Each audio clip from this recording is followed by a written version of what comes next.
Bars is back. Sam Ant. Oh God. What's up with you? Hip hop uncensored is the vibe, so subscribe. Hip hop uncensored is the vibe, so subscribe. Oh God, driving Sam Ant riding passenger side, and you heard it out the mouth of the greatest rapper. So let's talk about you were telling us pre meeting that we had that you've seen the video on the platform, and you wanted to address a few things about Pimp C. Could you kind of take us back to how you found the platform and the video that intrigued you to hit us up?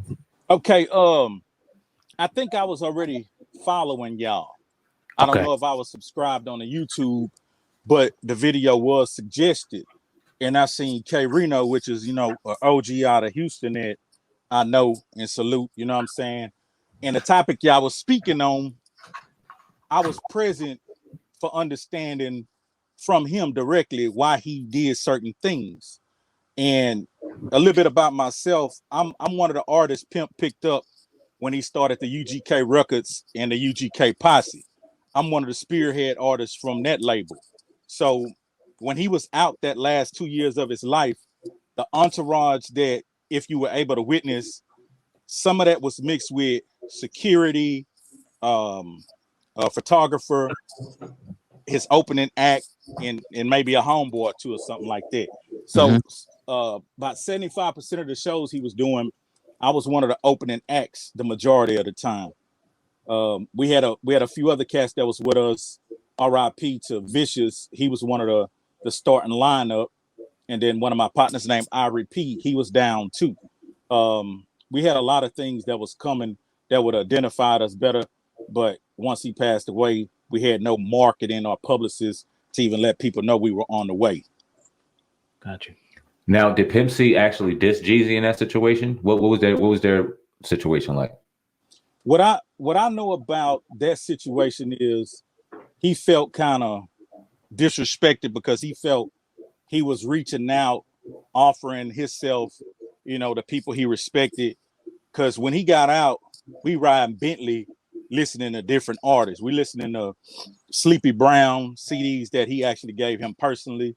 We listening to Plies, and we listening to Jeezy. I really couldn't wait for him to hear, some of these gangster grills and Jeezy because I liked it. I loved it. You know what I mean?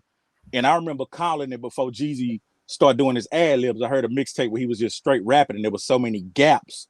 And I told my partner, that nigga fill them hoes up with ad libs. This nigga finna be that next phenomenon trap nigga. You know what I mean? And them niggas was arguing with me in the studio. But it came a time with me and Pimp, we were going from Houston to Port Arthur, and we jamming Jeezy. He like, man, this nigga like one of my favorite artists. You know what I mean? And so he appeared on the Get Throw song, but I don't know if they had a time to really build and bond. I think Jeezy was more close to Bun, but I don't think him and Pimp had the time to really bond. So Pimp was, I think, willing to do something for him. You know how the game go. Like, if I feel you, on my caliber or at my caliber, shit, I might give you the verse for whatever or nothing. But what about when I want that verse in return? How you gonna rock with me? So I think the lines got blurred when he was wanting to do something with Jeezy, and it wasn't one of those things where he could pick the phone up and contact Jeezy directly, and he probably caught somebody in the middle treating him like a lick. You know what I mean? So he felt offended by that. But we attended a Jeezy concert, and that shit was crazy. You know what I mean? During that time, Drama and Jeezy came to Houston, and we attended the concert like 100 deep. You know what I mean? But we had a good time. The ball was on stage jamming. I got all that shit on video too. That's dope. You should put that out there, man. Man, I got so much shit on video. If you look on my YouTube, you'll see I'm starting to leak little behind the scenes type shit. But it's like my audience on YouTube, I was hit and miss on YouTube. I didn't know the game on it. Like my first video on YouTube did like 10,000 views. Then my second one did like 250,000 views. But that was 13 years ago. Right. And I'm fresh out the streets, in the rap game, going through all kind of crazy shit.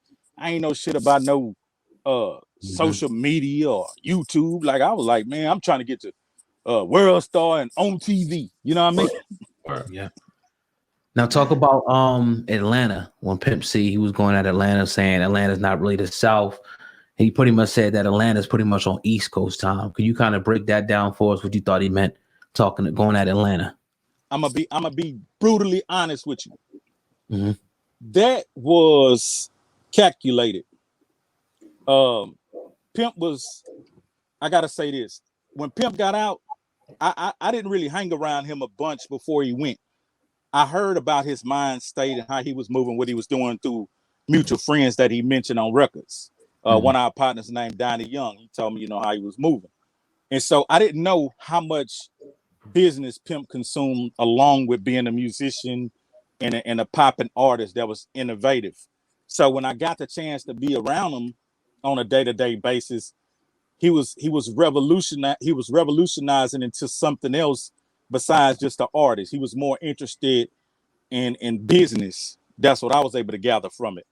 And so what once happened before when they was out doing a thing with the labels and whomever, the managers or whatever, I guess he was kind of careless about some of the things he was doing and took a lot of losses.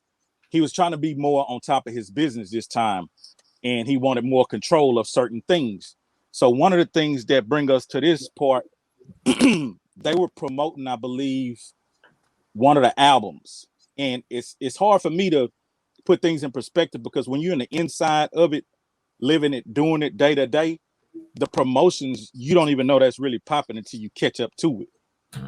Like I was on BET Rap City with them one day. I'm in the barbershop getting a haircut. That shit came on. Everybody went crazy. I ain't even know the shit was finna come on because we aired it, you know, a little while back. But long story short, they were supposed to be going on a promo tour, UGK promo tour to promote whatever. I think it was that UGK album that was coming out. It may have been the double disc. And so I should know that, but it may have been that double disc. But like I was hearing records on that double disc before it, you know, it came all the way to fruition. Like he would let me hear certain shit. He let us all hear it.